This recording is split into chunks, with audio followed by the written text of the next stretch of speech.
Seven Troughs formed in 1907 when gold was discovered in the upper part of Seven Troughs Canyon.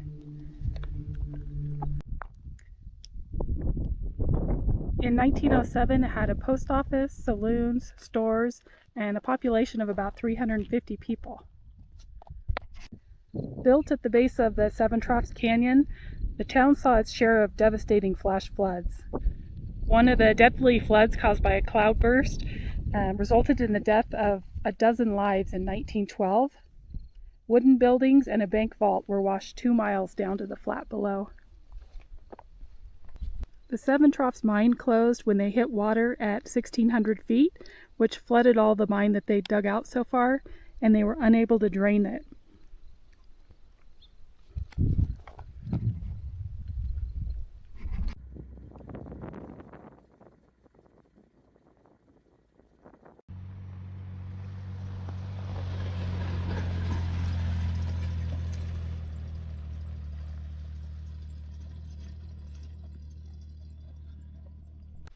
We're here at Tunnel Camp. It's also known as the new Seven Troughs, and it's just below Seven Troughs where we were, where they had the mine fill up with water.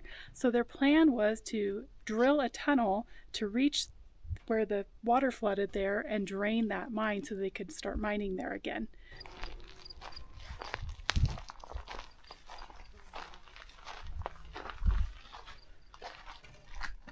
Oh, there's a lizard. Hey, buddy. Looks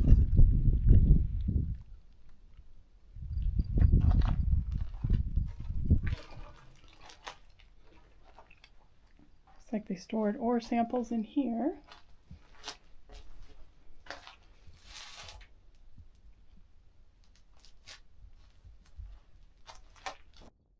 The Nevada State Mining Company was organized in 1927 to build a 100-ton cyanide mill and drive a tunnel into rock workings of the old Seven Troughs mine. The tunnel was to eliminate drainage and hauling problems that ended the original Seven Troughs mining endeavor. The company camp contained about 30 structures, including a store, bunkhouse, bathhouse, powerhouse, and the superintendent's home in this brick building.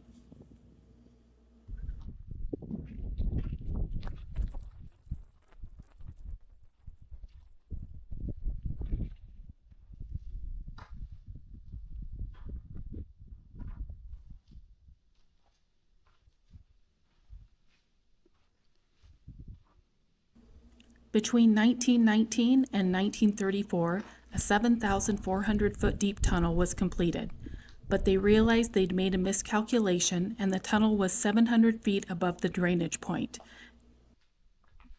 That and a significant lack of ore led to the town's demise in 1934.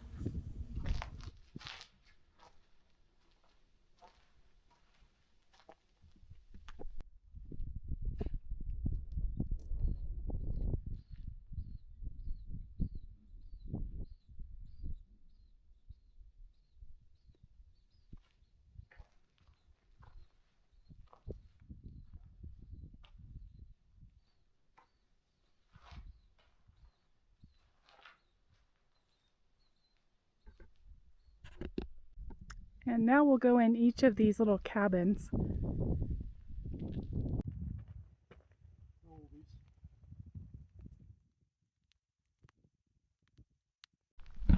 This is the first one. It looks like the smallest.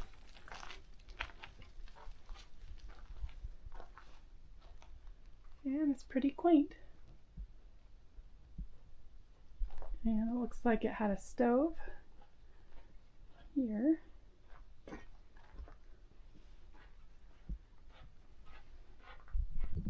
This is cabin number 2. A little bit bigger.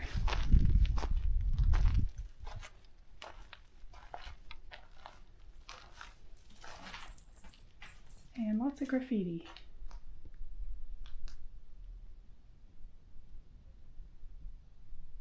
Looks like there was a loft up there.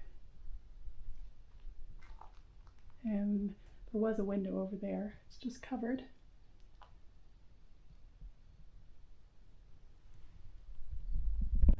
This is cabin number 3. Has a really cute shape. A little overhang porch.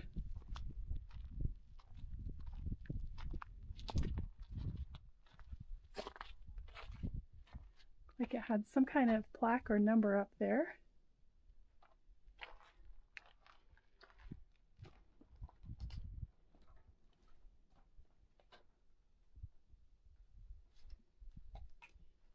This one's pretty clean inside compared to the other ones. Not much left though. Nice view.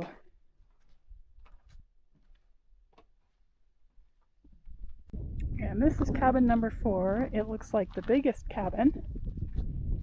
I see a stovepipe, so it had a wood stove.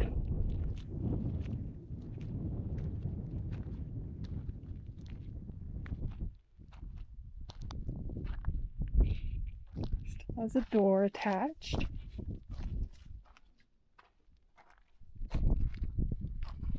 Doesn't open very far.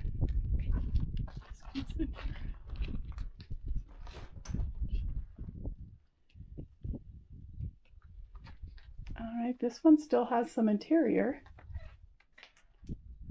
Lots of graffiti. And my favorite, there's still some wallpaper here.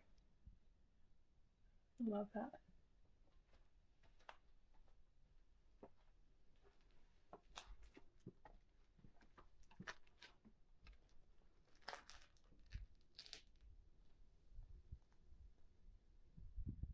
Kind of addition on the back.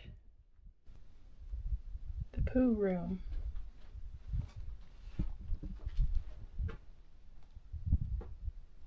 Sure enough.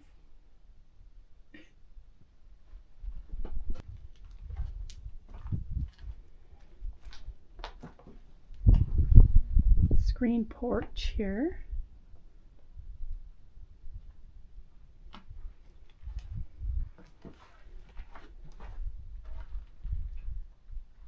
And another little addition here.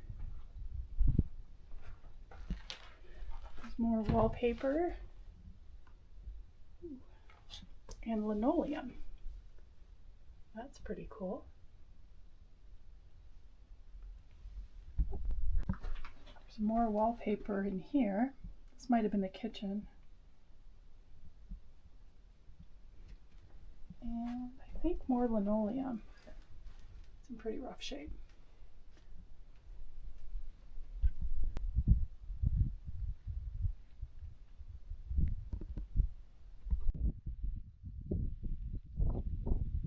And this is the last little tin building. It's up on top near the mill.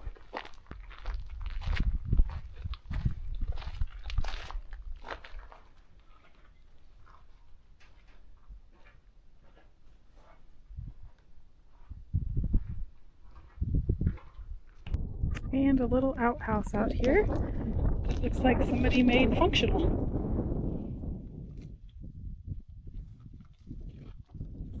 And this is the cemetery for the dozen people that were killed in the flash flood in 1912.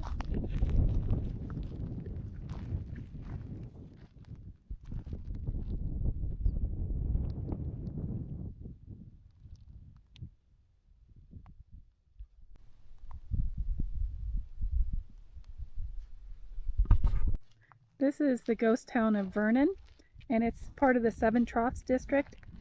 And it was a pretty large town. In about 1907, the peak population was 600 people. And then by 1913, it was down to 50 people. This structure that remains is a 2-cell block jailhouse. Supposedly it was blown up by vandals years ago.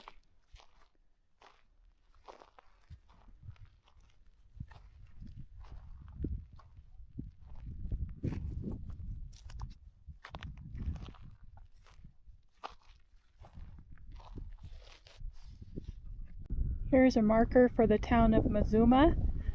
It says never forgotten. And I guess there's nothing remaining of this ghost town up here.